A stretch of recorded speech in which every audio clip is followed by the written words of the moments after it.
নির্মাণ শিল্পের অত্যন্ত গুরুত্বপূর্ণ একটি উপাদান। স্টিল বা রড আপনি কি ক্রয় করার পূর্বে আপনি কি আপনার ইঞ্জিনিয়ারের পরামর্শ অনুযায়ী ক্রয় করছেন কিনা? তো এই বিষয়টি আপনার সাথে এ বিষয় নিয়ে কিছু বিষয় আলোচনা করতে চাচ্ছি।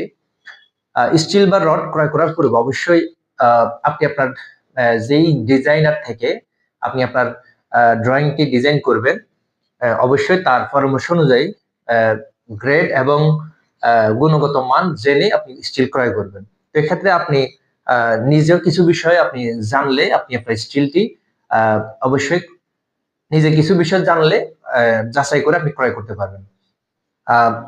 স্টিল বা রড বাজারে সচরাচর ৩টি গ্রেডে পাওয়া যায়। এক হচ্ছে 40 গ্রেড, ২ 60 গ্রেড, ৩ 75 গ্রেড। এর মধ্যে ২টি গ্রেডের স্টিল সচরাচর অনেক বেশি পাওয়া যায় না। বেশি পাওয়া যায় 60 গ্রেডের স্টিলটি। তো 40 গ্রেডের স্টিল খুব ছোট মানের ছোট সাইজের বিল্ডিং সমূহে ব্যবহার হয়ে থাকে। যা এভেইলেবল ব্যবহার হয় না বললেই চলে। ২ যে গ্রেডটি পাওয়া যায় সেটি হচ্ছে 60 গ্রেড। 60 গ্রেড স্টিলটি বাজারে এভেইলেবল পাওয়া যায় ছোট থেকে বড়, ছোট, বড়, মাঝারি সকল সাইজের বিল্ডিং এ এই স্টিলটি এভেইলেবল ব্যবহার হয়ে থাকে এবং এই স্টিলটি আমরা সচরাচর সাজেস্ট করে থাকি। ৩ নম্বর যে স্টিলটি বাজারে পাওয়া যায় সেটা হচ্ছে 75 গ্রেড। অল্প কিছু সংখ্যক কোম্পানি এই গ্রেডের স্টিল তৈরি করে থাকে এবং এটি বড় হাই রাইজ বিল্ডিং সমূহের ক্ষেত্রে এই স্টিলটি ব্যবহার হয়ে থাকে। তো 60 গ্রেডের স্টিলটি আমরা সচরাচর পাওয়া যায় বিধায় এই স্টিল নিয়ে একটু শেয়ার করি আপনাদের সাথে।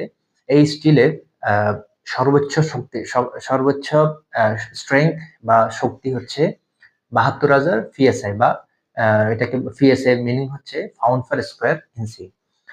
তো এই স্টিলটি বাজারে সচরাচর সকল কোম্পানি এই স্টিলটি তৈরি করে থাকে। তো স্টিল ক্রয় করার পূর্বে আমরা যে বিষয়সমূহ খেয়াল করব, অবশ্যই স্টিলের গায়ে আমরা লক্ষ্য করব যে 60 গ্রেড রডের গ্রেড লিখা আছে কিনা অথবা 500 লিখা আছে কিনা এবং কোম্পানির নাম লিখা আছে কিনা।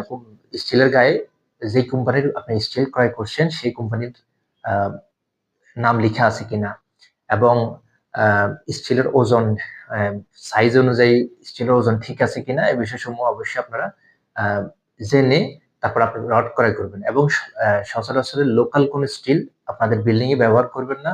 লোকাল স্টিল মানে বেনামি স্টিল যদি আপনি আপনার বিল্ডিং এ ব্যবহার করে থাকেন যা বিল্ডিং এর জন্য শুভকর হবে না, হয়তো অশুভকর হবে। তো আজকের এই ভিডিওটি আশা করছি আপনাদের স্টিল ক্রয় করার পূর্বে সহায়তা অল্প হলেও সহায়তা প্রদান করবে। তো সবাইকে অসংখ্য ধন্যবাদ।